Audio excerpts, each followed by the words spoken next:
David glanced at his phone screen and sighed. $3.47. That's all the ping promised for this ride. Not even worth the gas, he muttered, but he accepted it anyway. It was 11:30 at night in Dallas. He'd been driving for 14 hours straight and his back was killing him. But rent was due in 3 days, and he was still $200 short. The pickup location was a rundown apartment complex on the east side. David had been there before. Nothing good ever happened in that neighborhood after dark. His dashcam blinked its little red light in the corner of the windshield. He'd installed it 6 months ago after a passenger tried to claim he'd taken the wrong route and demanded a refund. The camera had saved him. Now he never drove without it. David pulled up to Building C. A woman stood under the flickering streetlight, phone pressed to her ear. Even from a distance, he could see she was shaking. She climbed into the back seat, barely looking at him. "Airport," she said, voice trembling. "Please hurry." David nodded and pulled away from the curb. In his rearview mirror, he watched her wipe tears from her face. Then her phone rang. "Mom?" The woman's voice cracked. "Mom, is he okay?" David turned up the radio slightly, trying to give her privacy. But the woman was crying now, and her voice got louder. "What do you mean they won't do the surgery without payment? He's 7 years old." David's hands tightened on the steering wheel. "How much?" the woman asked. $25,000. She let out a sob that made David's chest hurt. "I don't have that kind of money, Mom. I'm a waitress. I barely make enough for rent." The woman was quiet for a moment, listening. "No," she said firmly. "No, I'm not asking him. I left Roger 2 years ago and I'm never going back." David tried to focus on the road, but something about her voice made it impossible to tune out. "I don't care if he has the money," the woman continued. "He put me in the hospital 3 times, Mum. 3 times. I'd rather die than beg him for anything." The pieces were falling into place. An abusive ex, a sick child, medical bills she couldn't pay. David had seen enough pain in his 42 years to recognize it in someone else's voice. "St. Mary's Children's Hospital in Phoenix," the woman said. "They're the only ones who can do this kind of heart surgery on kids, but they want half the money up front before they'll even schedule it." Phoenix. That was 800 miles away. "I'm flying out tonight," she continued. "I just need to be with him, Mum. Even if we can't afford the surgery, I need to hold my baby." She was quiet again, listening to her mother on the other end. "I know, Mum. I know we're out of options. But I can't just give up on Tommy. He's all I have. Tommy, 7 years old, dying from a heart condition, and his mother was about to fly 800 miles just to watch him slip away because she didn't have $25,000. David's own son flashed through his mind. Michael. He'd be 31 now if he'd lived. Leukemia had taken him when he was 9. That was 13 years ago, but the pain still felt fresh. Back then, David and his wife Linda had insurance. The treatment was covered. Michael still died, but at least they'd tried everything. This woman didn't even have that chance. "I have to go, Mom," she said softly. "My flight board's in an hour. I love you." She ended the call and stared out the window, tears streaming silently down her face. David pulled up to the airport departure area. The woman handed him a crumpled $10 bill. "Keep the change," she whispered. She grabbed her small duffel bag and opened the door. "Mom," David said suddenly. She turned back, eyes red and swollen. "Your son," David continued. "What's wrong with his heart?" The woman looked startled, then embarrassed. "I'm sorry," she said quickly. "I didn't realize you could hear. I shouldn't have been on the phone like that." "No, it's okay," David said. "I just want to know, what condition does he have?" The woman hesitated. "Hypoplastic left heart syndrome," she finally said. "He was born with it. He's had 2 surgeries already, but he needs a 3rd one. A big one. And it has to happen soon, or—" She couldn't finish the sentence. David felt something shift inside him. A pull, a certainty. "What's your name?" he asked. "Sarah," she said. "Sarah Mitchell." "I'm David," he said. "David Torres." He took a deep breath. "Sarah, I want you to cancel your flight." She stared at him like he'd lost his mind. "What?" "Cancel your flight," David repeated. "I'll drive you to Phoenix." "That's crazy," Sarah said, shaking her head. "That's like 800 miles. 832 miles, David said. "I looked it up once. I have family in Phoenix." That wasn't entirely true, but it sounded better than admitting he'd just Googled it. "I can't ask you to do that," Sarah said. "You didn't ask," David replied. "I'm offering." Sarah looked at him for a long moment. Confusion and hope warred on her face. "Why would you do that?" she finally asked. David thought about Michael, about those last days in the hospital, about holding his little hand while the machines beeped. "Because 13 years ago someone needed to be there for their kid," David said quietly. "And I was lucky enough to be able to do it. You deserve that same chance." Sarah's eyes filled with fresh tears. "I can't pay you," she said. "I barely had enough for the plane ticket, and I had to return it to get that money back." "I'm not asking for payment," David said. "But your job," Sarah protested. "You'll lose a whole night of rides." David thought about his rent, about the $200 he still needed. Then he thought about a 7-year-old boy named Tommy, lying in a hospital bed 800 miles away, waiting for his mum. Some things were more important than rent. "Get in the front seat," David said, turning off the Uber app. "We've got a long drive ahead of us." Sarah stood frozen on the sidewalk, the airport doors sliding open and shut behind her. "I don't understand," she whispered. "Neither do I," David admitted. "But my dashcam recorded your whole conversation, and I can't unhear it. So we're doing this." He leaned over and opened the passenger door. "Come on, Sarah, your son is waiting." Sarah looked back at the airport terminal, then at David, then at the open car door. She made her choice.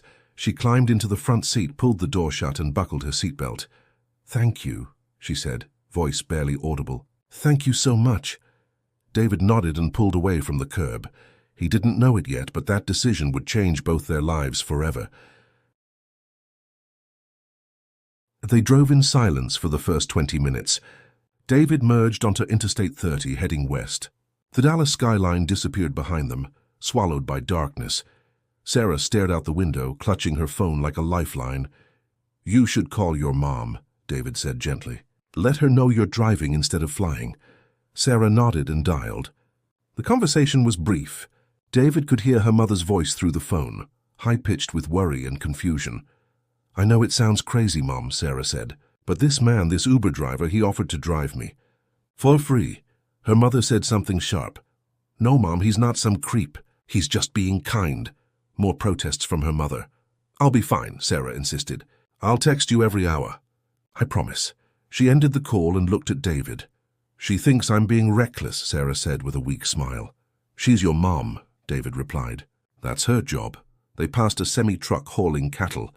The smell wafted through the vents. "So," Sarah said carefully, "you mentioned you have family in Phoenix." David hesitated. He'd lied about that, and he wasn't good at lying. "Had family," he corrected. "My brother lived there. He passed away 5 years ago." "I'm sorry," Sarah said.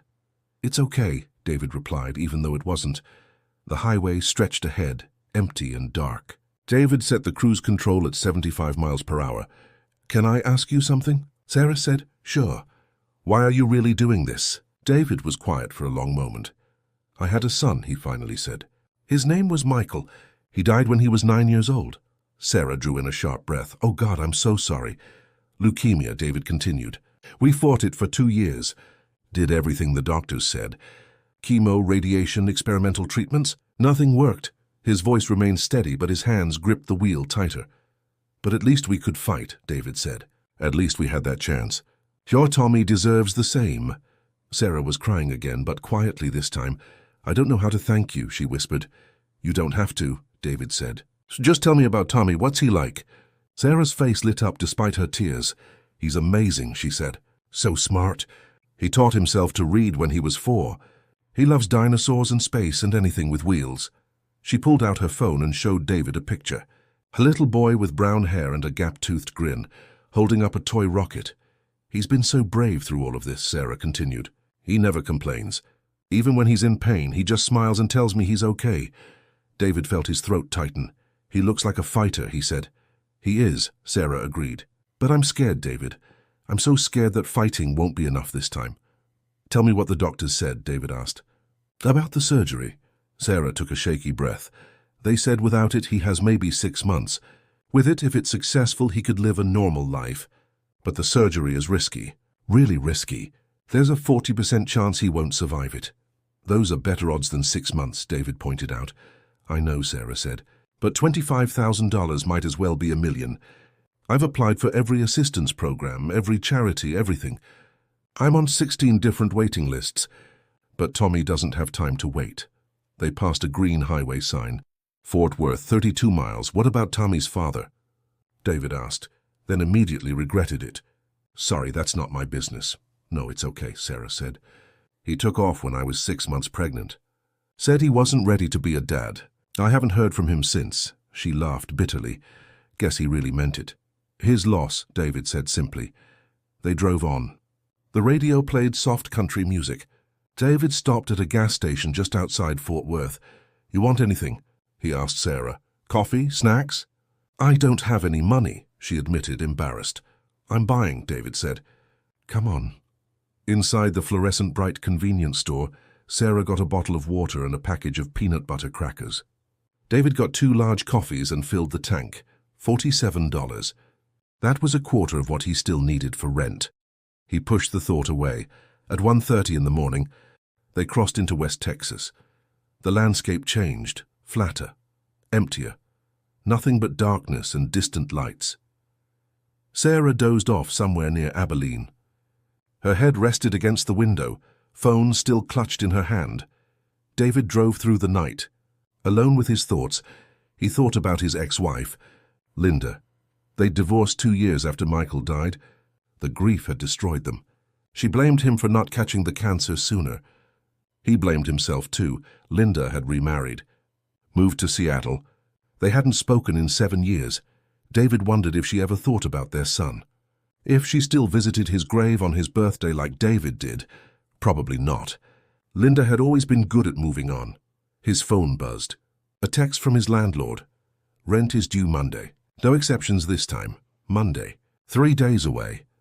David silenced his phone and set it in the cup holder. Near Sweetwater, he pulled into a rest stop. His eyes were getting heavy. Sarah woke up when the car stopped moving. Where are we? She asked groggily. Rest stop, David said. I need to stretch my legs. Maybe close my eyes for 20 minutes. You should sleep longer than that, Sarah said, concerned. We don't have to rush. Your son is in a hospital, David reminded her. That's exactly why we need to rush. They got out of the car. The night air was cold. Stars filled the sky, more than David had seen in years. It's beautiful, Sarah said softly. They walked to a picnic table and sat down. A semi-truck idled on the far side of the parking lot. David, Sarah said, can I ask you something personal? Sure. Do you have anyone? A partner? Kids? David shook his head. Nope, just me and my car. That sounds lonely. It is, David admitted, but it's easier than letting people in. People leave or die, and then you're alone anyway. Sarah looked at him with sad understanding. I used to think like that, she said. After Roger, after he hurt me the last time, I thought I'd never trust anyone again. What changed? David asked. Tommy, Sarah said simply. He needed me to be strong, to be brave, to keep going even when I wanted to give up. She smiled. Kids have a way of saving you even when you think you're saving them. David felt something crack inside his chest, a wall he'd built 13 years ago. Michael used to say that, he said quietly, that I was his superhero, even when I felt powerless. They sat in comfortable silence watching the stars. We should keep going, Sarah eventually said. I want to get there before Tommy wakes up. They climbed back into the car. David started the engine. As they pulled back onto the highway, Sarah's phone rang. The hospital, David could tell by the way her whole body went rigid. Hello? Sarah answered, voice shaking. She listened. Her face went pale. What do you mean his oxygen levels dropped? Sarah said. Is he okay? Is he awake? David's foot pressed harder on the gas pedal. I'm coming, Sarah said urgently. I'm on my way. Tell him Mommy is coming. Please tell him. She ended the call and looked at David with terrified eyes. His condition got worse, she said. They moved him to intensive care. They said I should get there as soon as possible. The unspoken words hung in the air. Before it's too late, how far are we? Sarah asked. David checked the GPS. 512 miles, he said. How long? 7.5 hours if we don't stop. Then don't stop, Sarah said firmly. David nodded and pushed the speedometer to 85. They were racing against time now, and neither of them knew if they'd make it. David pushed the old Honda to its limits. The engine whined, but it held steady at 85 miles per hour. Sarah sat rigid in the passenger seat, phone in her lap, willing it not to ring again. They blew past Midland. Then Odessa. The oil derricks dotted the landscape like giant mechanical birds pecking at the earth. At 3:45 in the morning, somewhere between Odessa and Pecos, a warning light flickered on the dashboard. Check engine. David's stomach dropped. No, no, no, he muttered. What? Sarah asked, alarmed. Check engine light, David said. Might be nothing. Might be serious. The car was still running fine.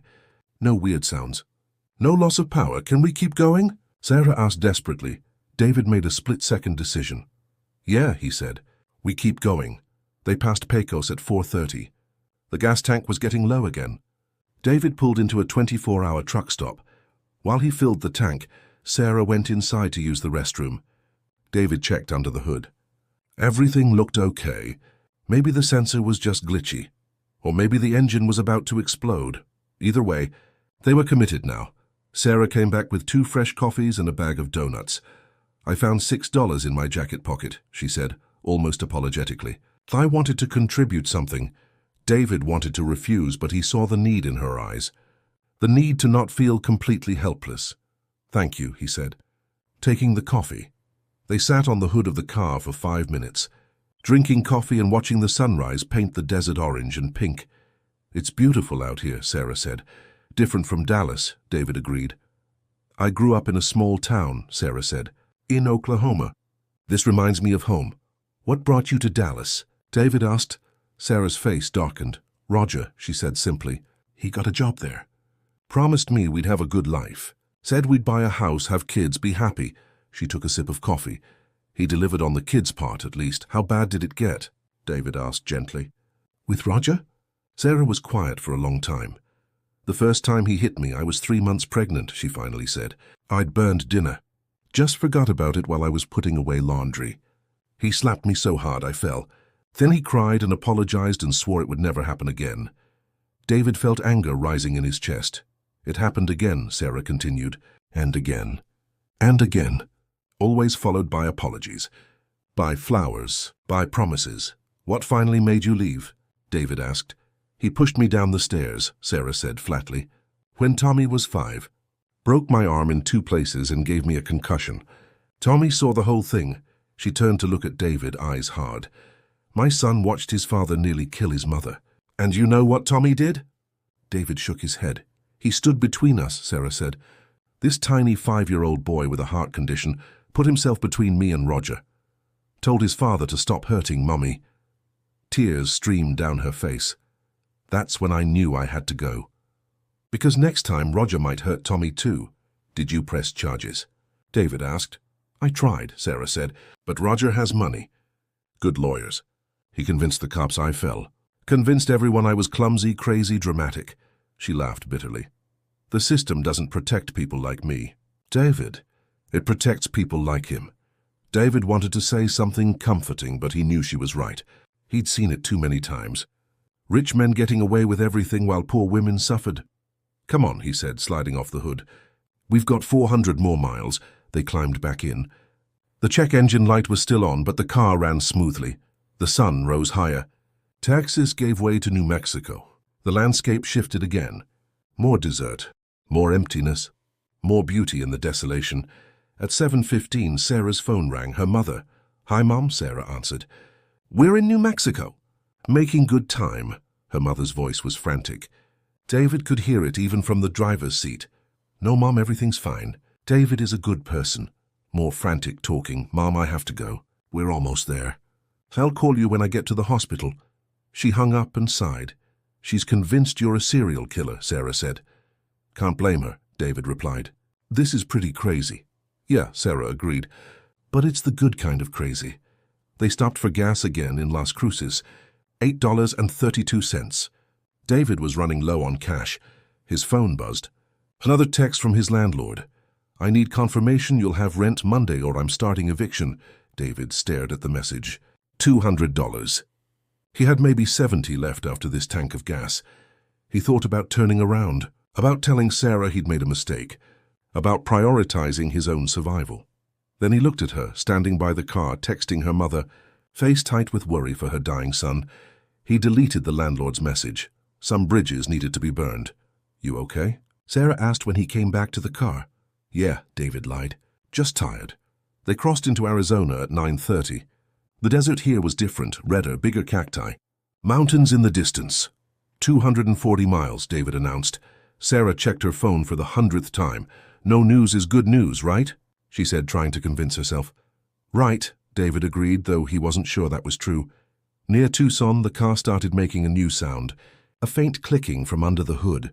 David pretended not to hear it. Sarah definitely heard it. David, she said carefully, is your car okay? It's fine, David said, gripping the wheel tighter.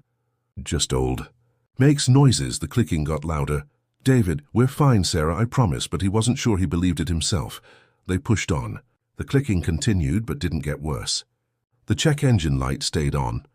Now joined by another light, oil David's. Hands were sweating. 187 miles to Phoenix. The clicking turned into a grinding sound. 143 miles, the grinding got worse. The car started to shudder. 112 miles. Sarah was gripping the door handle, knuckles white. David, we need to stop. We're almost there, David insisted. If the engine dies, we'll be stuck in the middle of nowhere. David knew she was right. But stopping felt like giving up. 89 miles, the car lurched. The engine sputtered. David! He saw a sign. Rest area 2 miles ahead. Okay, he said. Okay, we'll stop. They limped into the rest area. The moment David shut off the engine, he knew it was bad. He popped the hood. Smoke billowed out. Oh no, Sarah whispered. David stared at the engine. Oil leaked from somewhere. A belt was shredded. Something was clearly cracked. A trucker walked over. That don't look good, the man said, stating the obvious. How bad is it? David asked. The trucker whistled. Without a mechanic. I'd say you're done, buddy. David felt his world crumbling. They were so close. Just 87 miles. But they might as well have been 1,000. Sarah looked like she might collapse. What do we do? She asked, voice small. David pulled out his phone. Called a towing service. The nearest mechanic was in Casa Grande, 30 miles back. How long for a repair? David asked. Depends on the damage, the dispatcher said. Could be a day. Could be 3 days. Could be we can't fix it at all. David hung up and looked at Sarah. I'm sorry, he said. I pushed the car too hard. Sarah shook her head, tears flowing freely now. You tried, she said. You did more than anyone else would have done. It's not enough, David said bitterly. They sat on a bench near the restrooms. The sun beat down. Cars and trucks zoomed past on the interstate, oblivious to their crisis. David felt like the biggest failure in the world. Then Sarah stood up suddenly. No, she said firmly. No what? David asked. No giving up, Sarah said. We're 87 miles away. My son is dying. I am not stopping now. Sarah, the car is dead. Then we find another way, Sarah insisted. She walked to the edge of the parking lot and stuck out her thumb. She was hitchhiking. Sarah, that's dangerous, David said, jumping up. I don't care, Sarah said. I'm getting to Phoenix. David stood beside her and raised his own thumb. Then we're doing it together, he said. They stood there, two desperate strangers on the side of a desert highway, hoping someone would take a chance on them, just like David had taken a chance on Sarah 12 hours earlier. 3 cars passed without stopping. Then a pickup truck slowed down. The pickup truck pulled onto the shoulder. An older man leaned out the window. He had gray hair, weathered skin, and kind eyes. Y'all need help? He called out. We need to get to Phoenix, Sarah said urgently. St. Mary's Children's Hospital. It's an emergency. The man looked them over. David could see him calculating the risk. 2 strangers. Could be anyone. Could be trouble. Then the man's eyes landed on Sarah's face, still wet with tears. Get in, he said. They climbed into the back seat of the extended cab. The truck smelled like hay and diesel. Name's Walter, the man said, pulling back onto the highway. Walter Chen. I'm Sarah. This is David. Thank you so much, David added. Walter nodded, eyes on the road. What's the emergency? He asked. Sarah explained about Tommy, about the heart condition, about the race against time. Walter listened quietly. My daughter has 2 kids, he finally said. Can't imagine what you're going through. They drove in silence for a while. Walter's truck was newer than David's car and faster. They made good time. Where were y'all coming from? Walter asked. Dallas, David said. Walter looked at them in the rearview mirror. You drove from Dallas? That's what, 800 miles? 832, David confirmed. And your car died 87 miles from the finish line. Walter shook his head. That's rough, brother. Story of my life, David muttered. They passed through Casa Grande. 53 miles to Phoenix. Sarah's phone rang again. She answered immediately. Hello? Her face went white. What? No, please. David's heart stopped. What's happening? Walter asked. Sarah couldn't speak. She just handed the phone to David. Hello? David said. A woman's voice, professional but strained. Is this Sarah Mitchell's companion? Yes, what's wrong? Tommy's condition has deteriorated significantly. We need her consent to intubate. Without it, he may not make it through the next hour. She's right here, David said. Put her on. He handed the phone back to Sarah. She was shaking so hard she could barely hold it. Mom, she said, is that you? Her mother was at the hospital. She'd driven from Oklahoma overnight. Sarah listened, then spoke clearly through her tears. Yes, do it. Whatever they need to do. Just keep him alive until I get there. She hung up and buried her face in her hands. Walter pressed down on the gas pedal. The speedometer climbed to 90. Hang on, darling, he said. We're going to get you there. They blew through Chandler, through Tempe. The Phoenix skyline appeared on the horizon. 23 miles. Traffic thickened. Morning rush hour was starting. Walter swerved between lanes, horn blaring, truck weaving like a NASCAR driver.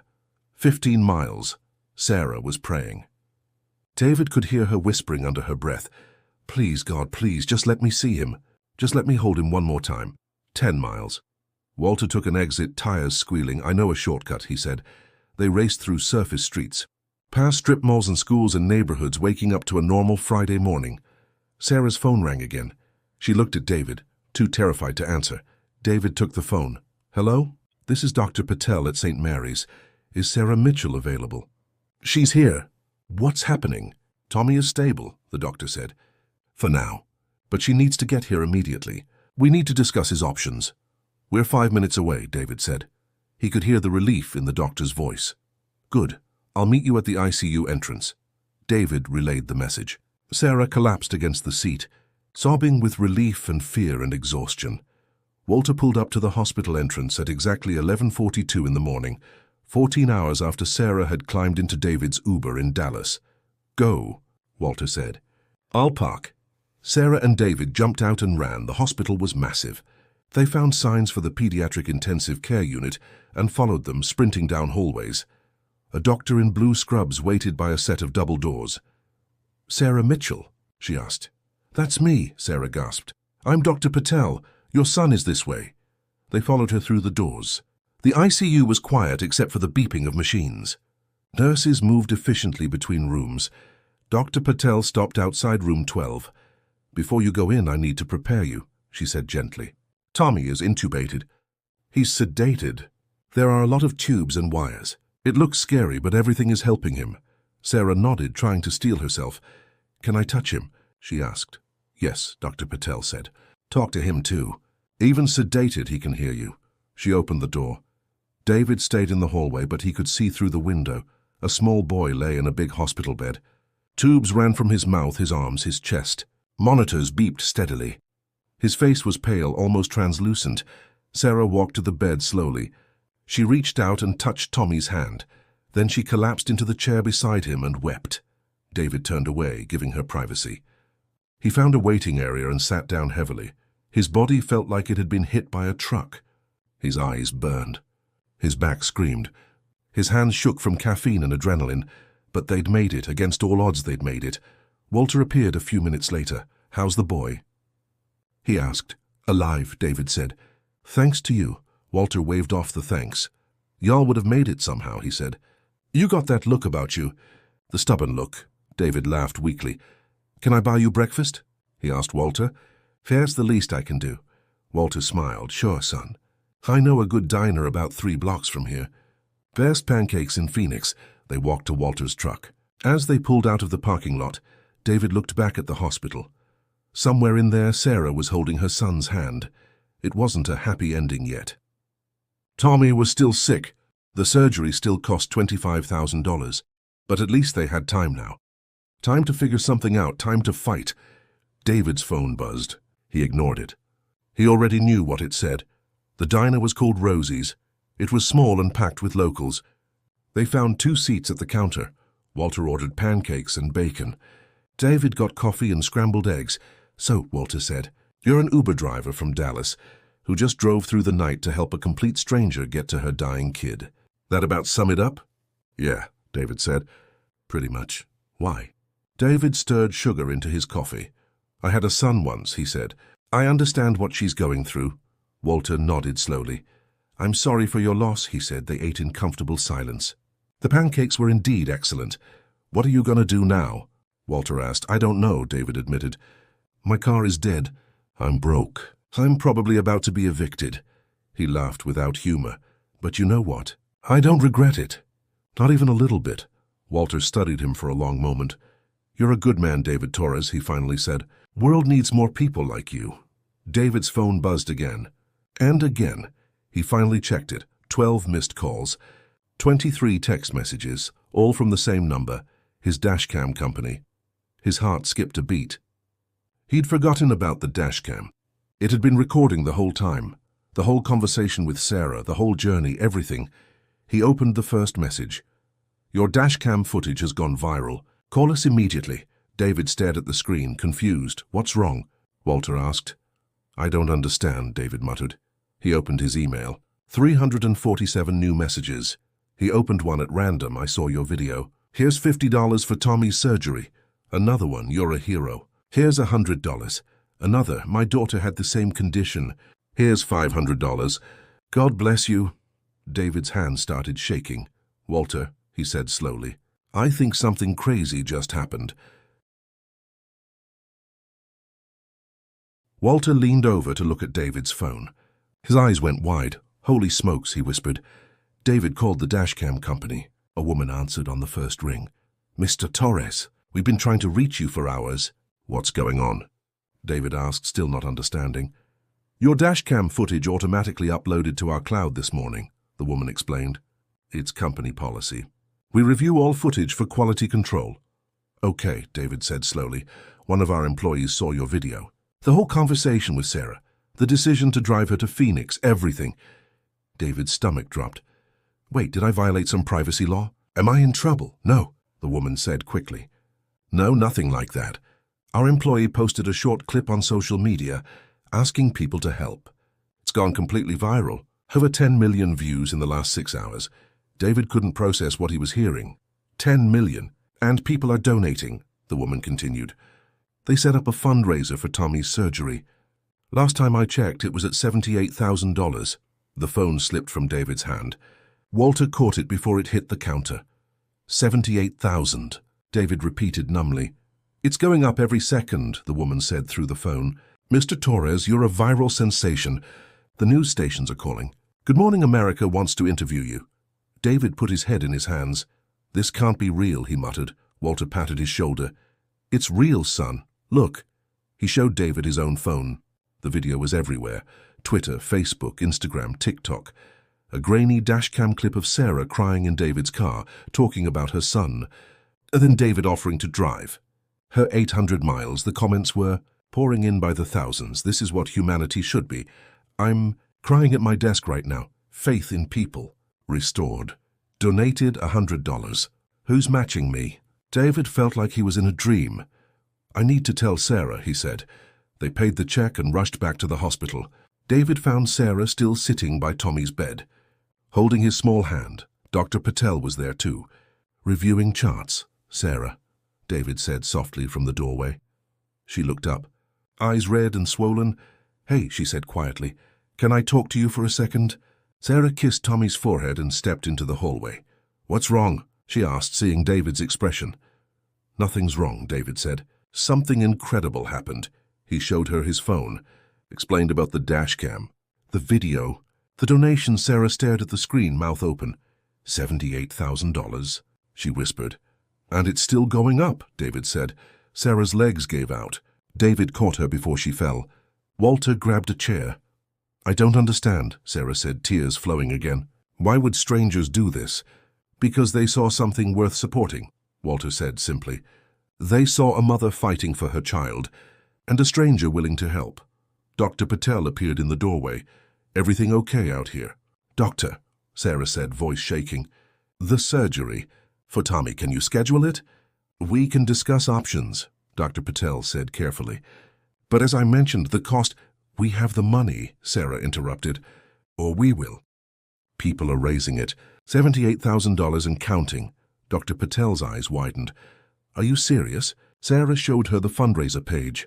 The doctor's professional composure cracked. She smiled. Then yes, she said. We can schedule the surgery. As soon as Tommy is stable enough, we'll operate. Sarah grabbed David and hugged him so hard he couldn't breathe. Thank you, she sobbed into his shoulder. Thank you, thank you, thank you. David hugged her back, his own eyes wet. You don't have to thank me, he said. Yes, I do, Sarah insisted. You saved my son's life. Over the next hour, the donations climbed higher. 93,000, 112,000, 147,000. Local news crews arrived at the hospital. David and Sarah gave a quick interview in the parking lot. Why did you do it? A reporter asked David. David thought about Michael, about all the nights he'd sat by his son's hospital bed, praying for a miracle that never came. Because every child deserves a chance to fight, he said simply. And every parent deserves the chance to be there for them. The clip aired on the evening news. The donations surged again, $203,000. Dr. Patel pulled Sarah aside. With this kind of funding, she said, we can do more than just the immediate surgery. We can schedule the follow-up procedures Tommy will need. Physical therapy, medication, everything. Sarah couldn't stop crying. Is this really happening? She kept asking. David's phone rang. Here's landlord. I saw you on the news, the man said gruffly. David braced himself for more threats. I'm not going to evict you, the landlord continued. You can pay rent when you get back. No rush. He hung up before David could respond. Walter had to leave. He had a delivery to make in Flagstaff. You take care, David Torres, he said, shaking David's hand firmly. If you ever need anything, you call me. He handed David a business card. I mean it, Walter said. Anything. He gave Sarah a gentle hug. Your boy's going to be just fine, he told her. I got a feeling. After Walter left, David found himself alone in the waiting area. Sarah had gone back to sit with Tommy. He checked the fundraiser page. $267,000. His phone buzzed. A message from Linda, his ex-wife. I saw the news. What you did was beautiful. Michael would be proud of you. David stared at the message for a long time, then he typed back, Thank you. I hope you're doing well. Her response came quickly. I am. I'm sorry for how things ended between us. Me too. Maybe we could talk sometime properly. David thought about it. About the wall he'd built. About spending 13 years alone. I'd like that, he typed. He looked through the window into Tommy's room. Sarah was reading to her son from a children's book someone had left in the room. Even unconscious, sedated, covered in tubes, Tommy looked peaceful. Dr. Patel appeared beside David. He's doing better, she said. Heart rate is stabilizing. Oxygen levels are improving. The intubation gave his body the rest it needed. When can you do the surgery? David asked. If he continues to improve, maybe 3 days. 4 at most. And his chances? Dr. Patel chose her words carefully. Better than they were this morning. Much better. With the resources we now have, we can bring in the top specialist in the country. Use the most advanced techniques. Give him every possible advantage, she smiled. You gave him a fighting chance, Mr. Torres. That's all any parent can ask for. David watched Sarah through the window. She'd fallen asleep in the chair, book open on her lap, hand still holding Tommy's. She's the hero, David said quietly. Not me. She's been fighting for him alone for years. I just drove a car. You did more than that, Dr. Patel said. You showed up. Most people wouldn't have. A nurse approached. Dr. Patel. Tommy's grandmother is here. Should I send her in? Yes, please. An older woman appeared. She looked like Sarah, but worn down by years of worry. She saw Sarah through the window and started crying. My baby, she whispered. The nurse led her into the room. Sarah woke up. Mother and daughter embraced, both of them sobbing. David felt like an intruder on this private moment. He walked to the hospital cafeteria and bought a sandwich he didn't eat and coffee he didn't drink. His phone kept buzzing. Interview requests. Messages from people he hadn't spoken to in years. Friend requests from strangers. One message stood out, from a number he didn't recognize. Hi, David, my name is Rebecca. 23 years ago, my son had the same heart condition as Tommy. A stranger helped us pay for his surgery. My son is now a healthy 25-year-old firefighter. Thank you for paying it forward. I just donated $10,000 in honor of the man who helped us. His name was Robert Chen. David's breath caught. Robert Chen. Walter's last name was Chen, could it be? He called Walter. Hey, David, Walter answered. Everything okay? Walter, did you have a brother named Robert? Silence, yeah, Walter finally said, voice thick. He died 5 years ago. How did you know? David told him about the message. Walter was quiet for a long time. My brother was the best man I ever knew, he finally said. He was always helping people. I didn't know about that family. He never mentioned it. He saved a kid's life, David said. Just like you helped save Tommy. Guess it runs in the family, Walter said with a shaky laugh. After they hung up, David sat in the cafeteria, staring at nothing. The world felt both smaller and bigger than it had 24 hours ago, smaller because of these connections. These threads linking strangers together through acts of kindness. Bigger because he realized how many people were out there, fighting their own battles, needing help, and how many people were willing to give it, if they just knew where to look. 3 days later, David stood outside the operating room on the 4th floor of St. Mary's Children's Hospital. Tommy was inside. The surgery had started 2 hours ago. Dr. Patel had said it would take 6 to 8 hours total. Maybe longer if there were complications. Sarah paced the hallway, unable to sit still.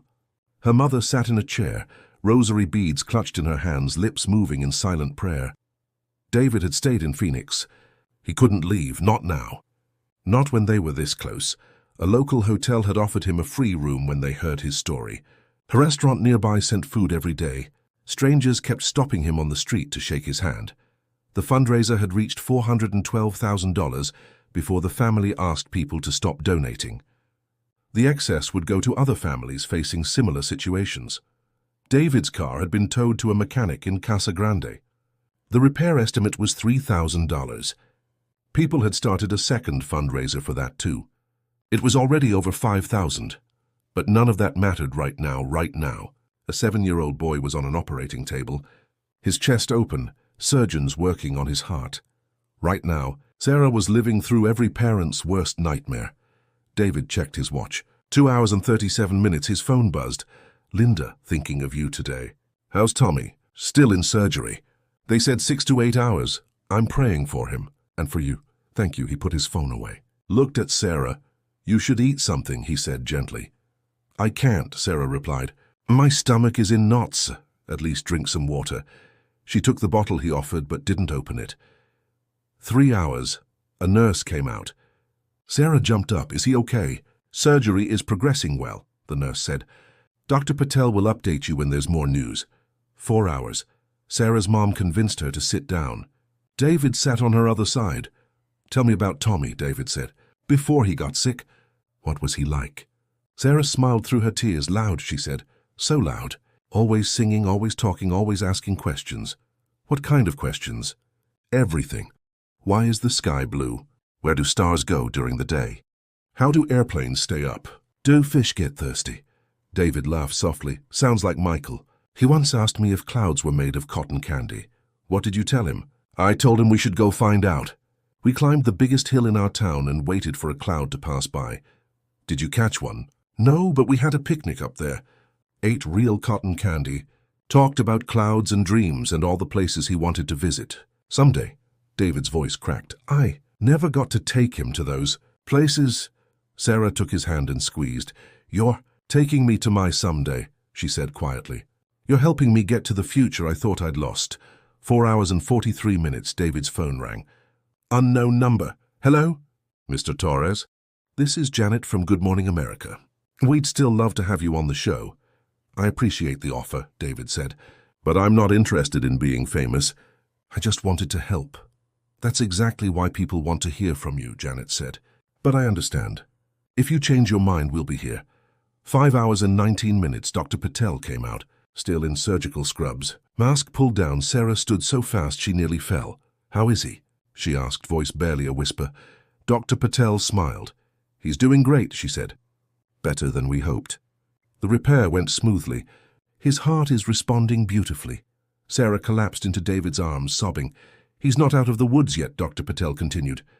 The next 24 hours are critical. But I'm very optimistic. Can I see him? Sarah asked. He's in recovery now. Give us about an hour to get him settled in ICU, then yes. After Dr. Patel left, Sarah turned to David. He's going to be okay, she said, laughing and crying at the same time. My baby is going to be okay. Her mother hugged her. David stepped back, giving them their moment. An hour later, they brought Tommy to his ICU room. He was still unconscious, still on a ventilator, but his color looked better. His monitors showed strong, steady heartbeats. Sarah sat beside him and took his hand. Hi, baby, she whispered. Mommy's here. You did so good. So good. You're my brave boy. David watched from the doorway. Over the next 18 hours, Tommy slowly woke up. First just flutters of his eyelids, then small movements of his fingers. Finally, his eyes opened. He saw Sarah and tried to smile around the breathing tube. Sarah burst into tears. Hi, sweetheart, she said. You're okay. You're going to be okay. The nurses removed the breathing tube the next morning. Tommy's first words were raspy but clear. I'm hungry, everyone laughed. Even Dr. Patel, who'd come to check on him. That's a very good sign, she said. Over the next week, Tommy improved rapidly. He graduated from ICU to a regular room, started eating solid food, sat up in bed, even walked a few steps with help. David visited every day. He read Tommy books. They played simple card games. They talked about dinosaurs and space and cars. You're the man who brought my mum, Tommy said one afternoon. That's right, David confirmed. She said you drove really far. 832 miles. Tommy's eyes went wide. That's like a lot.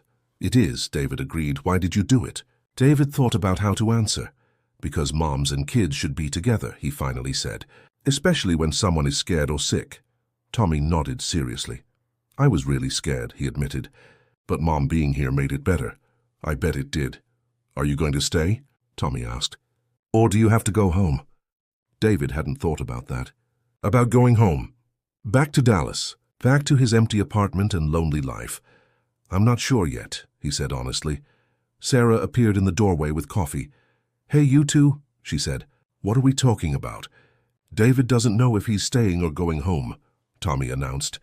Sarah looked at David, something unreadable in her eyes. Oh, she said softly. That night, after Tommy fell asleep, Sarah found David in the waiting area. Can we talk? She asked. They walked to a small courtyard outside the hospital. It was quiet, peaceful. I've been thinking, Sarah said, about after Tommy is discharged, about what comes next. Okay, David said. I can't go back to Dallas, Sarah continued. Dr. Patel wants Tommy close by for follow-up appointments. Physical therapy, monitoring. That makes sense. My mom is going to move here too. Help me with Tommy. We're going to get an apartment together. She took a breath. I got a job offer. One of the nurses here said the hospital is hiring. Full-time position. Good benefits. It's not much money, but it's stable. Sarah, that's wonderful, David said. I want you to stay, Sarah blurted out. David stared at her. What? I know it's crazy, Sarah said quickly. We barely know each other. This whole thing happened so fast. But you changed our lives, David. You saved my son, and I feel like maybe we saved you a little bit too. She wasn't wrong. These past 2 weeks had woken something up inside David, something he thought had died with Michael. Hope, purpose, connection. I don't have a job here, David said, or a place to live. The fundraiser money, Sarah said. After Tommy's medical expenses, there's still over $100,000 left. The donors said to use it however we need to. Sarah, that's your money. It's our money, Sarah corrected. Yours and mine and Tommy's. People gave it because of what you did. She stepped closer. Stay in Phoenix. Get your car fixed. Find an apartment. Start over. Why? David asked. Sarah smiled. Because I think you've been running from life for 13 years, she said. And maybe it's time to stop running. David felt tears on his face. I don't know if I can do this, he admitted. Let people in. Care about people. Risk losing them. You already did, Sarah pointed out. The moment you decided to drive me here. The moment you met Tommy, you already care. You already risked. She was right. We're not asking you to replace Michael, Sarah said gently. We're just asking you to be part of our family. Whatever that looks like. Family. David hadn't had a family in so long. Okay, he heard himself say. Okay, I'll stay.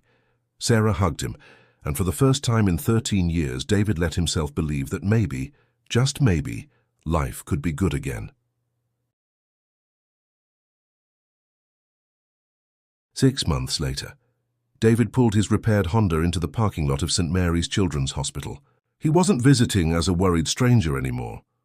He was picking up Sarah from her shift. She came out through the main entrance, wearing her new nurse's scrubs, looking tired but happy. "Hey," she said, climbing into the passenger seat. "Hey yourself. How was your day?" "Good. Busy. We had 3 new admissions." She buckled her seatbelt. "Tommy texted me. He made an A on his math test." "Of course he did," David said, grinning. "Kid's a genius." They drove to the small house Sarah and her mother had rented in Chandler. It had 3 bedrooms, a backyard, and a lemon tree that Tommy loved to climb. David had his own apartment 10 minutes away. Small but comfortable. He'd gotten a job as a dispatcher for a local transportation company. It paid better than Uber and didn't require him to drive 14-hour shifts. But he spent most evenings at Sarah's house, helping Tommy with homework, having dinner with the family, watching movies on the couch. Slowly, carefully, they were building something. Tommy burst out the front door the moment they pulled up. "David, look what I drew." He held up a picture. A crude drawing of a car, 3 stick figures, and what appeared to be a very large sun. "That's us," Tommy explained. "Driving to the hospital, see? There's you, there's Mom, and there's me." "It's perfect," David said, and meant it. Inside, Sarah's mother, Patricia, was making dinner. The house smelled like garlic and onions and home. "You staying for dinner, David?" Patricia asked. "If you'll have me," David replied. "You know you're always welcome here." They ate together at the kitchen table. Tommy talked non-stop about his day, about his friend Marcus, about the science fair project he was planning, about the book he was reading. His energy was boundless. His color was healthy. His laughter filled the house. Sometimes David forgot this was the same child who'd been dying 6 months ago. After dinner, David helped Tommy build a Lego spaceship. Sarah sat nearby reading a medical journal. Patricia brought out coffee and pie. "I got a letter today," she said. "From Roger's lawyer." Sarah looked up sharply. "What did it say?" "He's filing for custody," Patricia said quietly. The room went silent. "What?" Sarah's voice was ice. "He saw the news stories. Saw the fundraiser. He's claiming you're an unfit mother who exploited your son for money." Sarah's hands were shaking. "He abandoned Tommy. He has no right." "I know, honey. The lawyer says his case is weak, but we need to prepare for a fight." David saw Sarah's face crumble, saw the fear flooding back. "Hey, Tommy," David said. "Why don't you show Grandma your spaceship? I need to talk to your mom for a minute." Tommy looked between them, sensing the tension, but nodded. David led Sarah outside to the backyard. She was trying not to cry in front of Tommy. "He can't take him," she said. "He can't. Not after everything." "He won't," David said firmly. "You have proof of abuse. Hospital records. Police reports. He has money. Good lawyers. You have truth. And you have people who will testify for you." "Like who?" "Like me," David said. "Like Dr. Patel. Like the dozens of nurses who've seen you with Tommy. Like the 400,000 people who donated to save your son's life." Sarah looked at him, hope warring with fear. "You really think we can win?" "I know we can," David said. She hugged him tightly. "Thank you," she whispered. "For everything. For staying. For being here." "There's nowhere else I'd rather be," David said honestly. They stood there for a moment, holding each other under the lemon tree. Then Sarah pulled back and looked at him. "David, I need to tell you something." "Okay, I'm falling in love with you," she said, voice shaking. "I know it's complicated. I know we're still figuring things out. But I needed you to know." David's heart hammered in his chest. He thought about Michael, about Linda, about all the years he'd spent afraid to feel anything. "I'm falling in love with you too," he said. Sarah laughed, tears streaming down her face. "Yeah?" "Yeah." She kissed him, soft and sweet and full of promise. When they went back inside, Tommy was showing Patricia his finished spaceship. He looked up and saw them holding hands. A huge smile spread across his face. "Are you guys boyfriend and girlfriend now?" he asked. Sarah and David looked at each other and laughed. "Maybe," Sarah said. "Would that be okay with you?" Tommy thought about it seriously. "Does that mean David would be here even more?" "Probably," David said. "Then yes," Tommy declared. "That's okay with me." 3 months later, they went to court. Roger showed up in an expensive suit with 2 lawyers. He looked good, successful, like a man who had his life together. Sarah sat at the defendant's table in her nicest dress, which she'd bought at a thrift store. David sat behind her in the gallery along with Patricia. Roger's lawyers painted Sarah as unstable, as someone who'd made reckless decisions, who'd gotten in a car with a stranger, who'd endangered herself and, by extension, her son. But then Sarah's lawyer called Dr. Patel to the stand. "In my 15 years as a pediatric cardiac surgeon," Dr. Patel testified, "I have never seen a more devoted mother. Sarah Mitchell fought for her son when she had no resources, no support, and no hope. She is the reason Tommy is alive today." They called David to the stand. "Tell us about the night you met Sarah Mitchell," the lawyer said. David told the whole story, the overheard phone call, the decision to drive her to Phoenix, the journey, the outcome. "And in the 6 months since," the lawyer continued, "what role has Sarah played in Tommy's recovery?" "Every role," David said. "She's been at every appointment, every therapy session. She works full-time and still manages to be there for every homework assignment, every bedtime, every moment Tommy needs her." Roger's lawyers cross-examined him aggressively. "Isn't it true, Mr. Torres, that you have no formal relationship with this family?" "Not formally, no. And yet you're here testifying on behalf of a woman you knew for less than 24 hours before making a reckless decision to drive her across state lines." "I wouldn't call it reckless," David said calmly. "I'd call it necessary." "Based on what expertise?" "Based on being a father," David said quietly. "Based on knowing what it feels like to fight for your child's life. Based on recognizing desperation when I see it, and choosing to help instead of looking away." The courtroom was silent. Finally, they brought Tommy in. The judge wanted to speak with him privately, but Roger's lawyers objected. They wanted it on record. The judge allowed it, but warned everyone to be respectful. Tommy sat in the witness box, small and nervous. The bailiff had to adjust the microphone down to his level. "Tommy," the judge said gently, "do you know why we're here today?" "Yes, ma'am. Because my dad wants me to live with him." "And how do you feel about that?" Tommy looked at Roger, then at Sarah. "I don't want to live with my dad," Tommy said clearly. "He hurt my mom, I saw it. And he left us when I was a baby. He never came to see me in the hospital. Not once." Roger's face turned red.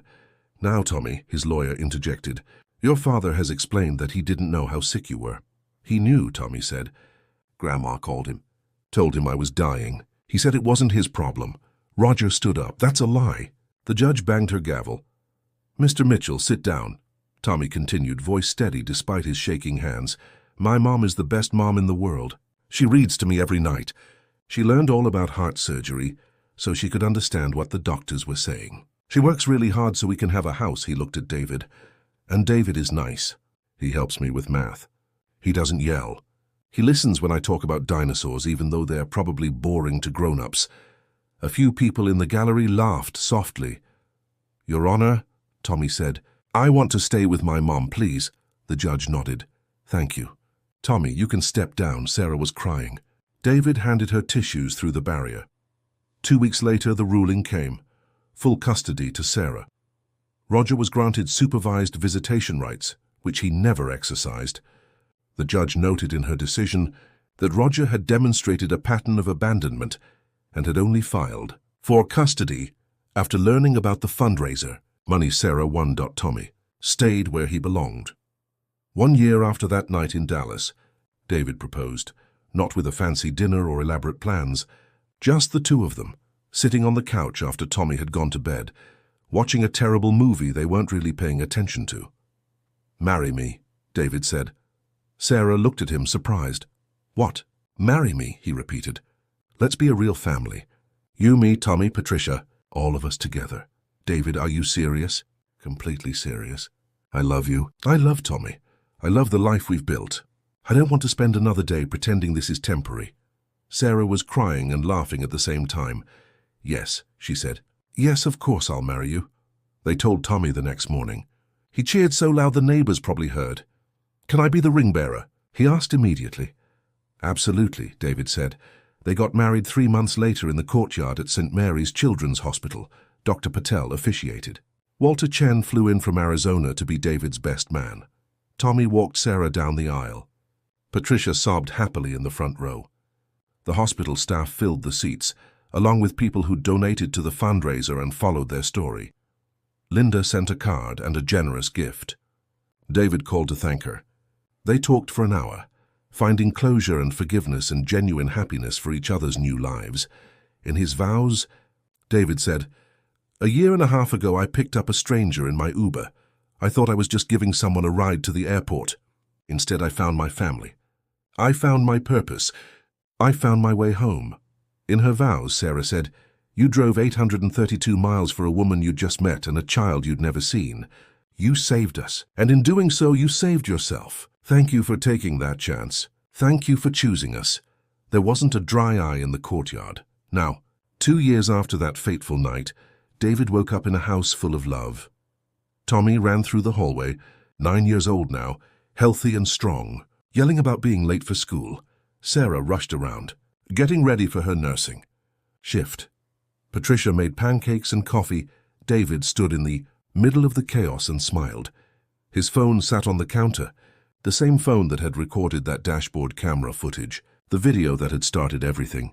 Sometimes he watched it, just to remind himself of how close they'd come to missing each other, of how one small decision to help a stranger had changed everything, of how broken people could find each other and build something beautiful. "David," Tommy called. "We're going to be late." "Coming," David called back. He grabbed his keys, kissed Sarah goodbye, and headed out to drive Tommy to school.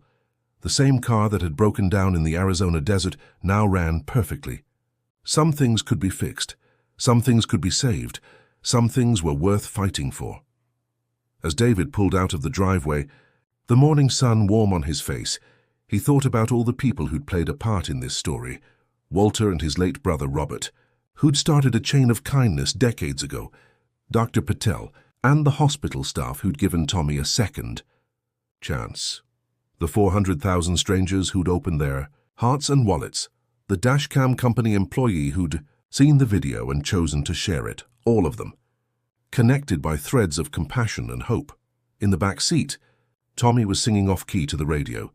David glanced in the rearview mirror and caught his stepson's eye. "Love you." "David," Tommy said casually, already turning back to look out the window. "Love you too." "Kiddo," David replied. 3 simple words, but they meant everything. They meant he'd done the right thing that night in Dallas. They meant the 832 miles had been worth every second. They meant he'd finally found what he'd been searching for all along, a reason to keep going, a family to come home to, a life worth living, and it had all started with one choice: to help instead of looking away, to drive instead of dropping off, to care instead of staying numb. Sometimes the smallest decisions change everything, as sometimes helping a stranger helps you find yourself, and sometimes, if you're very lucky, the road you think is taking you nowhere is actually taking you exactly where you need to be. Home.